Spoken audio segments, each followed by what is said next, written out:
యాదాద్రి భువనగిరి జిల్లాలో తుర్కపల్లి మండల కేంద్రంలోని విన్నపురెడ్డి నరేందర్ రెడ్డి ఆయిల్ ఫామ్ తోటలో జిల్లా వ్యవసాయ ఉద్యాన మరియు పట్టు పరిశ్రమ శాఖ టీజీ ఆయిల్ ఫామ్ వారి ఆధ్వర్యంలో ఈ రోజు మొదటిసారిగా వచ్చిన ఆయిల్ ఫామ్ గెలలకు కొత్త ప్రారంభ మహోత్సవం ఘనంగా నిర్వహించారు. కార్యక్రమంలో జిల్లా ఉద్యాన అధికారిని కె సుభాషిణి, జిల్లా oil farm manager Khaja Mohinuddin, horticulture officer G Snehitha Madhavi, Sravanthi, Kavitha, రైతులు, పిఎస్సిఎస్ చైర్మన్ సింగిరెడ్డి, నరసింహారెడ్డి, బోరెడ్డి, రామరెడ్డి, పడాల చంద్రం, పలువురు రైతులు పాల్గొన్నారు.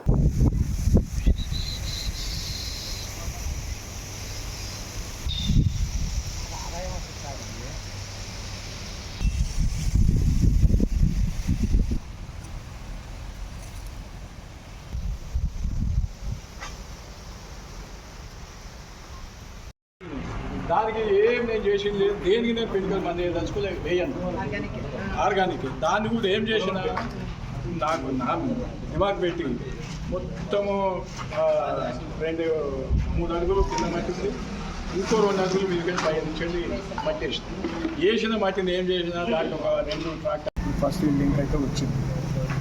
దీన్ని ఎక్స్పీరియన్స్గా తీసుకొని ఇప్పుడు మా కంపెనీ ఒక 5 మంది కలిసి నారాయణపేట మండలం జిల్లాల ల్యాండ్స్ ఉన్నాయి. అక్కడ 50 ఎకరాలు ఆల్రెడీ 1.5 ఇయర్ అయిపోయింది ప్లాంటేషన్ చేసి, ఇంకో 100 ఎకరాలు ఇప్పుడు ఈ సంవత్సరం ప్లాన్ చేస్తారు.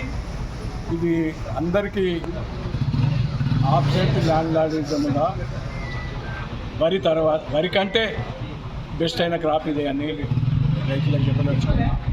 మెయిన్ దీనికి కావాల్సింది అంటే ఒకటి నీళ్లు సఫిషియెంట్గా ఉండాలి. భూమి ఒక 33 అడుగులు మంచి నేల ఉండి నీళ్లు నిల్వని స్థలం అయితే సరిపోతుంది. ఖచ్చితంగా వేరే పంటలు ఏం చేసినా ఇవన్నీ నేచురల్ కెలామిటీస్ కానీ అది కానీ వచ్చి పోవటం చేయటం, చీడపీడలు పట్టి పోవటం, రేట్లు లేక మార్కెటింగ్ ఇబ్బందులు ఇవేదీ లేదు. ఖచ్చితంగా మనం పంట వేయక ముందుకే మనకు టైఅప్ అవుతూ ఉన్నాం కంపెనీలతోనే. ఆ కంపెనీ వాళ్ళే మనకు సబ్సిడీలా మొక్కలు ఇస్తున్నారు, ఫర్టిలైజర్ ఇస్తున్నారు, డ్రిప్ సబ్సిడీ ఇప్పిస్తున్నారు గవర్నమెంట్తో.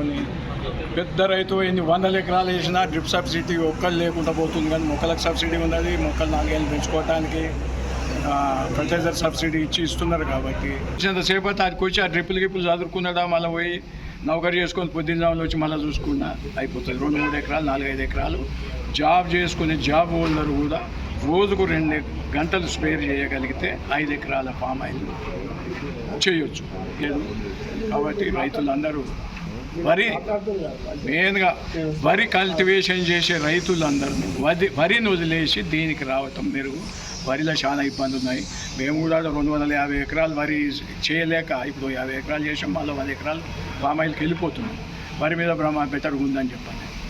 అది వరి మీద అయితే చేసుకోవాలి. వరికి నానా యాతన ఉంది.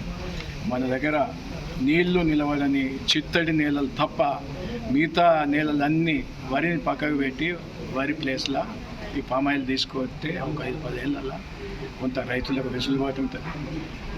ప్రభుత్వానికి కూడా, ఇండియన్ గవర్నమెంట్ కూడా ఫారెన్ కరెన్సీ సేవ్ చేస్తున్నాం అయితే. ఎందుకంటే మనము ఆయిల్స్ ఇంపోర్ట్ చేసుకుంటుంటే 80% ఆయిల్స్ ఇంపోర్ట్ చేసుకుంటున్నాం. వాటికి ఫారెన్ కరెన్సీ దాన్ని ఇంకేదేనికైనా వాడుకోవచ్చు. ఇప్పుడు ఫారెన్ కరెన్సీ డెవలప్మెంట్స్కో వీటికో మిషనరీస్కో వేటికైనా వాడుకోవచ్చు.